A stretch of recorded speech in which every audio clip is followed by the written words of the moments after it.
உலகெங்கும் நிறைந்திருக்கும் தமிழ் நேயர்கள் அனைவருக்கும் எமது மனமார்ந்த வணக்கம்.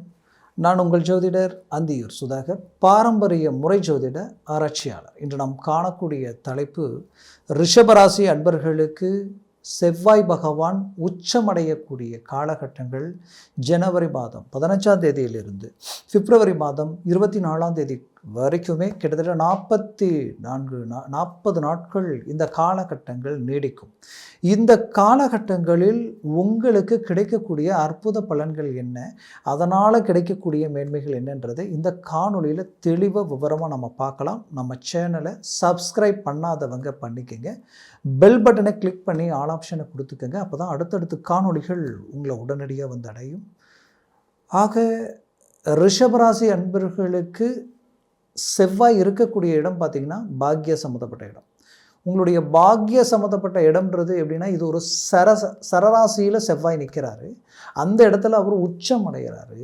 உங்களுடைய ராசிக்கு அவர் 7ஆம் பாவாதிபதியாக இருக்கிறார். அப்போ இந்த இடத்துல நமக்கு என்ன நடக்க போகுதுன்றது மெயினாக ஃபோக்கஸ் பண்ணோன்னா 7ஆம் இடம் பலம் பெறுது. ஒன்று 7ஆம் இடத்திற்கு அதிபதி பாக்கியத்தில் போய் நிற்கிறார். அப்போ 7ஆம் அதிபதி போய் பாக்கியத்தில் நிற்கும் பொழுது கணவனுக்கு மனைவினால் யோகமோ இல்லை மனைவிக்கு கணவனால் யோகமோ கிடைக்கக்கூடிய ஒரு காலகட்டங்கள் இது. நீங்கள் மேச ராசினா, நீங்கள் ஒரு வீட்டினுடைய தலைவன், அதாவது மேஷராசி அன்பர்னா உங்களுடைய மனைவியினுடைய ரீதியில், அவர்கள் சார்ந்த ரீதியில் உங்களுக்கு ஏதோ ஒரு அதிர்ஷ்டம் இருக்குது. அதை சார்ந்த ரீதியில் ஏதோ ஒரு ப்ராப்பர்ட்டி, சொத்துக்கள் நீண்ட நாட்களாக தடைப்பட்டு இருந்தால் அது உங்களுக்கு இந்த நேரத்தில் கிடைக்கும். ஒன்று. ரெண்டாவது பார்த்தீங்கன்னா, ரொம்ப நாட்களாக திருமணமாகி தேவையில்லாத பிரச்சனைகளால் கணவன் மனைவிக்குள்ள ஒரு அண்டர்ஸ்டாண்டிங் இல்லாமல் சிலர் டைவர்ஸ் வரைக்கும் போயிருப்பீங்க. சிலர் ஒரே வீட்டில் பேச்சுவார்த்தை இல்லாத அளவுக்கு வாழக்கூடிய நிலைமைகளெல்லாம் சந்திச்சிருப்பீங்க. இன்னும் சிலருக்கு ஆரோக்கிய பாதிப்புகள், நானும் ஹாஸ்பிட்டலுக்கு போகிறேன் பார்க்குறேன், ஏதோ ஒரு மன உளைச்சல்லையே இருக்கிற நிலைமை. போய் என்ன ட்ரீட்மெண்ட் எடுத்தாலும், ஒன்று டாக்டர் பார்த்தா உங்களுக்கு அல்சர் இருக்குன்னு சொல்லுவாங்க, இல்லைனா பார்த்திங்கன்னா உடல் ரீதியில் ஒன்றுமே இல்லை, நீங்கள் தேவையில்லாமல் யோசிக்கிறீங்க, உங்களுக்கு ஒரு மனநோய் மாதிரி ஆயிடுச்சு, இந்த மாதிரியான ஒரு ஃபோக்கஸில் சொல்லுவாங்க. ஆனால் பார்த்தா எதுவுமே சம்மந்தம் இல்லாமல் பாதிப்புகளை கொடுத்துக்கிட்டே இருக்கும்.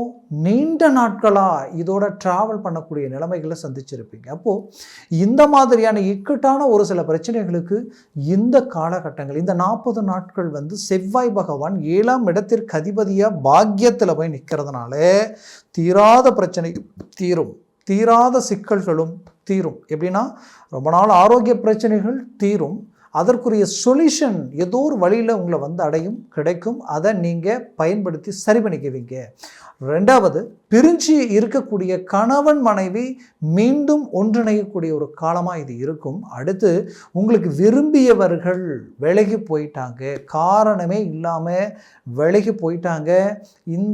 இந்த ஒரு மன அழுத்தம் என்னை ரொம்ப பலவீனமாக்கிக்கிட்டு இருக்கு, இந்த உலகத்தில் வாழ முடியுமா இல்லையான்ற அளவுக்கெல்லாம் என்ன சிந்திக்க வைக்குது அப்படின்ற அளவுக்கு நினச்சிங்கன்னா, அந்த நிலையிலிருந்து மீண்டு வெளியில் வரக்கூடிய ஒரு நேரமாக காலமாக இது இருக்கும். இந்த 7ஆம் பாவத்தினுடைய அதிபதி உங்களுக்கு பாக்கியத்தில் நிற்கிறதுனால சொல்கிறேன். இதையும் தாண்டி திருமண முயற்சியும் 7 தான். அந்த இடத்திற்கு அதிபதி உச்சம் பெறுவதால் ரொம்ப நாட்களாக ரிஷபராசி என்பர்கள் எனக்கு திருமணம் நடக்கலை, திருமணம் சார்ந்த வாய்ப்புகள் அமையலை, இந்த ரீதியில் நான் பார்த்து இதுதான் பொண்ணு, இதுதான் மாப்பிள்ளைன்னு ஓகே பண்ணுற நேரத்தில் பார்த்தா கடைசியில் சடனாக ரிஜெக்ட் ஆகி போயிடுச்சு. இதனால் எனக்கு திருமணமே வேண்டான்ற அளவுக்கெல்லாம் நான் சிந்திக்கிற நிலைமைக்கு ஆளாயிட்டேன்னு நினச்சி வருத்தத்தில் இருக்கக்கூடிய ரிஷபராசி என்பவர்களுக்கு இப்போது இது உங்களுக்குரிய ஒரு காலம். இப்போ மூவ் பண்ணுங்க. நீங்கள் நினச்சதுக்கும் மேலே உங்களுக்கு வாய்ப்புகள் கூடி வரும். ஃபஸ்ட்டு கொஞ்சம் அப்படியே இழுக்கிற மாதிரி இருக்கும், அதுக்கப்புறம் சடனாக ஒர்க் அவுட் ஆகி டக்குன்னு அடுத்த வேலைகள். குறிப்பாக தை பிறந்தால் வழி பிறக்கும் சொல்லுவாங்க. இந்த தை உங்கள் வாழ்க்கையில் பெரும் வாய்ப்புகளை அள்ளி கொடுக்குற அளவுக்கு ஒரு மனநிறைவை கொடுக்கும். மேலும் 7ஆம் பாவத்தில் அடுத்தது பார்த்திங்கன்னா, உங்களுடைய லைஃப் பார்ட்னர் மட்டுமல்ல, உங்களுடைய பிஸ்னஸ் பார்ட்னர், அந்த பிஸ்னஸ் ரீதியில் இருக்கக்கூடிய பிரச்சனைகள் நீண்ட நாட்களாக நான் ரொம்ப கஷ்டப்பட்டு உழைச்சி பாடுபட்டு பார்ட்னர்ஷிப் ரீதியில் எவ்வளோ என்னுடைய உழைப்பு போட்டு உழைச்சேன், இன்றைக்கி போட்ட பணம் கணக்கில் வரலை, இன்றைக்கி எல்லாம் லாஸ், அதனால் நாம் டிவைட் பண்ணிக்கலாம் அப்படின்ட்டு இன்றைக்கி கடனோடு நான் வெளியில் வர மாதிரி ஆயிடுச்சு. ஆனால் யாரை நம்பி நான் இறங்கி செயல்பட்டனோ இன்றைக்கி அவங்க நல்லா இருக்காங்க, அவங்க வளர்ச்சி பாதையை நோக்கி போயிட்டுருக்கிறாங்க. பாதிக்கப்பட்டது நான் தான் அப்படின்னு நினச்சி வேதனையில் இருக்கக்கூடிய உங்களுக்கு கவலைகள் வேண்டாம். மீண்டும் சடனாக நீங்கள் ஒரு ஸ்டெப் எடுத்து வைக்கிறீங்க, அது உங்களை பெரிய லெவலுக்கு சக்ஸஸ்ஃபுல்லுக்கு கொண்டு போய் விடக்கூடிய அளவுக்கு ஒரு அருமையான நிலைமையை உருவாக்கி கொடுக்கும். மேலும் பார்த்திங்கன்னா அதாவது இந்த ரிஷபராசி அன்பர்களுக்கு நட்புகள் இந்த காலகட்டங்களில் நிறைய உங்களை தேடி வரும். அந்த நட்பு ரீதியில் பெரிய லெவலில் வாய்ப்புகளும் உங்களுக்கு வந்து சேரும். இந்த வாய்ப்புகள் உங்களை வாழ்க்கையில் பெரிய லெவலில் ஒரு திருப்பத்தை உருவாக்கி தரக்கூடிய அளவுக்கு, ஒரு அற்புதமான அமைப்புகளை உண்டாக்கி தரக்கூடிய அளவுக்கு இருக்கும். ஏன்னா இந்த ரிஷபராசி இருக்கிறதுலையே இப்போ கிரகங்களுடைய அமைப்புகள் ரிஷபராசிக்கு தான் ரொம்ப பாசிட்டிவாக இருக்குது. பட் பாசிட்டிவாக இருந்தும் கூட நமக்குரிய அருமையான வாய்ப்புகள் எல்லாமே அப்படியே நெருங்கி வருது. எல்லாத்தையும் முடித்து வைக்கிறோம், அவ்வளோதான், முடிஞ்சிடும், முடித்த எல்லா ரூட்டும் கிளியர் ஆகிடும்னு நினச்சி சந்தோஷத்தோடு நீங்கள் செயல்பட்டாலும் ஃபைனல் ஸ்டேஜில் பார்த்தா அது அப்படியே பிரேக் ஆகுது, அப்படியே லாக் ஆகுது. ஏன் இப்படி இருக்குது, எதனால் இப்படி இருக்குன்ற ஒரு மன உளைச்சல் உங்களுக்குள்ளே இருந்துக்கிட்டு தான் இருந்திருக்கும். கண்டிப்பாக இந்த செவ்வாய் பகவானினுடைய உச்ச பார்வை எங்கெங்கே விழுதுன்னு பார்த்தீங்கன்னா உங்களது 12ஆம் பாவத்தில் விழுது. முடிவு 12ன்றது ஒரு மனிதனுடைய அந்த அதாவது 1ல் ஆரம்பித்து 12ல் முடியுது. அப்போ முடிகிறதுன்னு முடிவு.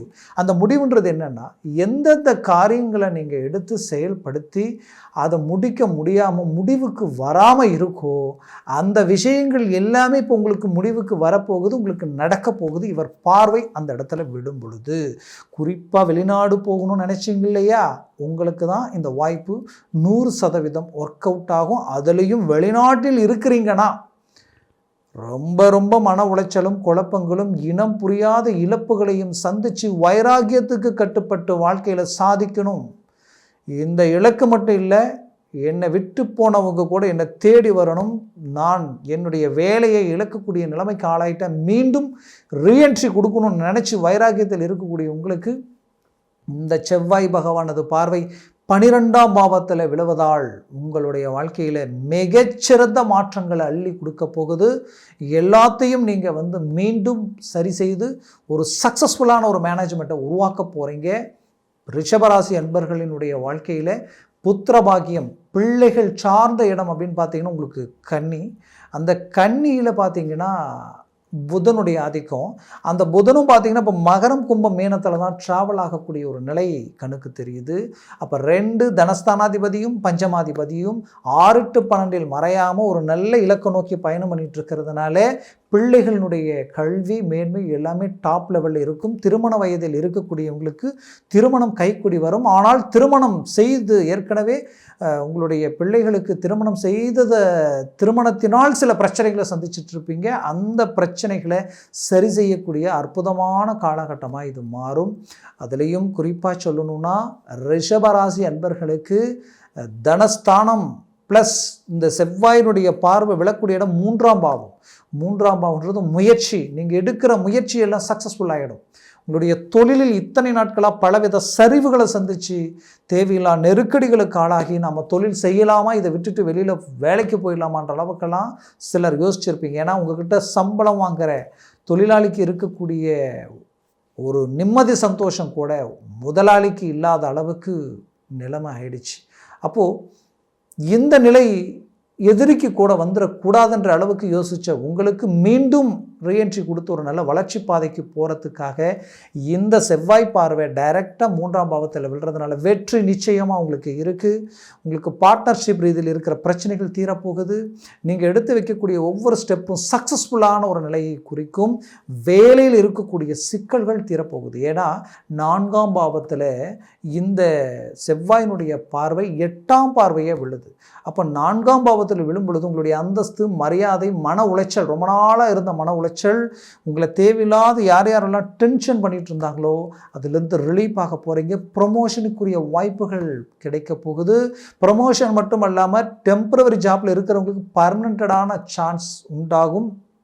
அதுலேயும் குறிப்பாக நீங்கள் அரசு உத்தியோகத்திற்காக நான் பரீட்சை எழுதுறேன்னு நினச்சிங்கன்னா இப்போது இத்தனை நாட்களாக அரை மார்க் 1 மார்க்கில் போயிட்டு இருந்திருக்கும். இப்போ அது உங்களுக்கு சக்ஸஸ்ஃபுல்லான ஒரு நிலையை உண்டாக்கிடும். அப்போது இது எல்லாத்தையும் கணக்கெடுத்து பார்த்தீங்கன்னா இது உங்களுக்குரிய ஒரு நேரம், இது உங்களுக்குரிய ஒரு காலம். அந்த காலகட்டங்களை சரியாக பயன்படுத்தி ஒரு நல்ல சக்ஸஸ்ஃபுல்லை உண்டாக்கிக்கங்க. மேலும் பார்த்தீங்கன்னா ஆரோக்கிய ரீதியில் இருக்கக்கூடிய சிக்கல்களும் உங்களுக்கு போயிடும். அதற்குரிய ஒரு நல்ல ஒரு ட்ரீட்மெண்ட்டை சந்திக்கக்கூடிய நிலைகள் உண்டாகும். இதில் மெயின் திருமண முயற்சிகள் ரொம்ப நாளாக தடையாக இருந்தவங்களுக்கு அதுவும் கைக்கூடி வந்துடும். அதுலேயும் குறிப்பாக உங்களுடைய வாழ்க்கையில் நீங்கள் பூர்வ புண்ணிய சம்மந்தப்பட்ட சொத்துக்களில் இருக்கிற பிரச்சனைகளும் தீரும். தந்தையினுடைய ஆரோக்கிய ரீதியில் இருக்கக்கூடிய சிக்கல்களும் தீரும். ஏன்னா 9ஆம் இடத்துல தான் உச்சமடைகிறார் செவ்வாய் பகவான். அப்போது தந்தையினுடைய மேன்மைகள் ரொம்ப உங்களுக்கு ஒரு பாசிட்டிவாக இருக்கும். ரொம்ப நாள் பகை, சலிப்பு, சங்கடங்கள் எல்லாமே ஒரு முடிவுக்கு வந்துடும். இதில் கரெக்டாக பார்த்திங்கன்னா இந்த ரிஷபராசி அன்பர்களுக்கு கரெக்டாக உங்களுக்கு 7ஆம் பாவாதி மட்டும் கிடையாது, 12ஆம் பாவாதிபதி இவர் தான். 12ஆம் பாவாதிபதி உச்சம் பெறும் பொழுது சொத்துக்கள், நீங்கள் விற்கணும்னு நினச்ச சொத்து ரொம்ப நாளாக விற்க முடியல, என்னன்னே தெரியல அப்படின்ற குழப்பத்தில் இருக்கக்கூடிய உங்களுக்கு அதுவும் விற்றுருவீங்க. விற்று மேற்கொண்டு உங்களுடைய வளர்ச்சி பாதைக்கு ஒரு நல்லது பலமாக இருக்கும். வீடு கட்டக்கூடிய விரயங்கள் செய்வீங்க. விரயங்கள்ன்றது என்னென்னா சுப விரயங்கள். வீடு கட்டக்கூடிய வாய்ப்பு, திருமணம் செய்யக்கூடிய வாய்ப்பு, குடும்பத்தில் உங்களுடைய உடன் பிறந்தவர்களுக்கு திருமண வாய்ப்புகள் கைக்கூடி வரக்கூடிய நிலைகளும் உண்டாக்கும். ஏன்னா ரிஷபராசி என்பர்கள் ஆரம்ப காலகட்டங்களில் இருந்தே உங்களை சார்ந்த உங்களுக்குரியவர்களுக்காக நிறைய விஷயங்களை, உங்களுடைய வருமானம், உங்களுடைய வளர்ச்சி, உங்களுடைய முன்னேற்றங்கள் அவங்களுக்காகவே எல்லாம் விட்டு கொடுத்து வாழ்ந்தீங்க. ஆனால் கடைசியில் இன்றைக்கி நல்லது செய்தும் பாவின்ற பட்டத்தை கட்டிட்டு நிற்கக்கூடிய நிலைமைக்கு ஆளாக இருந்தாலும் அடுத்தடுத்த காலகட்டங்களில் உங்கள் நட்பு மீண்டும் கிடைக்குமான்னு நினச்சி அவர்கள் இயங்கக்கூடிய அளவுக்கு உங்கள் வளர்ச்சியும் உங்களுடைய செயலும் உங்களுடைய எண்ணங்களும் பலமான நிலையில் நீடிக்கும். ஆக உங்களது வாழ்க்கை மிகச்சிறந்த மேன்மைகள் அளிக்கக்கூடிய அளவுக்கு 2026ஆம் வருடம் அவ்வளோ பாசிட்டிவ் உங்களுக்கு இருக்குது. போல்டாக இறங்குங்க, சக்ஸஸ்ஃபுல் உங்களுக்கு நிச்சயம். நான் சொன்ன பலன்கள் கோச்சார ரீதியில் சொல்லியிருக்கிறேன். ஜனன ஜாதகமும் திசா புத்தியும் ரொம்ப அவசியம். சர்வாஷ்ட வர்க்க பரல்களில் எத்தனை பரல்கள் கொண்டுள்ளது இந்த செவ்வாய் ப்ளஸ் சனி குரு இவர்களெல்லாம் எப்படி இருக்கிறாங்கன்றது. ஏன்னா குரு ரொம்ப பாசிட்டிவான இடத்துல இருக்கிறாரு. அப்போது அதிர்ஷ்டம் உங்களுக்கு தேடி வரும். அதிர்ஷ்டங்கள் உங்களுக்கு பெரிய லெவலில் இருக்குது. அதை சார்ந்த விஷயங்கள் சடனாக டாப் லெவலுக்கு உங்களை கொண்டு போகக்கூடிய அளவுக்கு அற்புத மேன்மைகள் இந்த இடத்துல இருக்குது. அதனால் உங்களுடைய ஜனன ஜாதகத்தை பார்த்து ஒரு முடிவு எடுக்கிறது நல்லது. பார்க்கணும்னு நினச்சிங்கன்னா கீழே இருக்கக்கூடிய கான்டாக்ட் நம்பருக்கு கால் பண்ணி முன்பதிவு செய்து வாட்ஸ்அப் மூலமாக உங்கள் ஜாதகத்தை அனுப்பி தெளிவாக விவரமாக கேட்டு தெரிஞ்சுக்கிங்க. அதை சார்ந்த முயற்சிகளும் முடிவுகளும் எடுங்க. அது உங்கள் வாழ்க்கையை வளமாக அமைத்திடும். உங்களது வாழ்க்கை வளமாக அமைந்திட எமது மனமார்ந்த வாழ்த்துக்கள். நன்றி, வணக்கம். மீண்டும் சந்திக்கலாம்.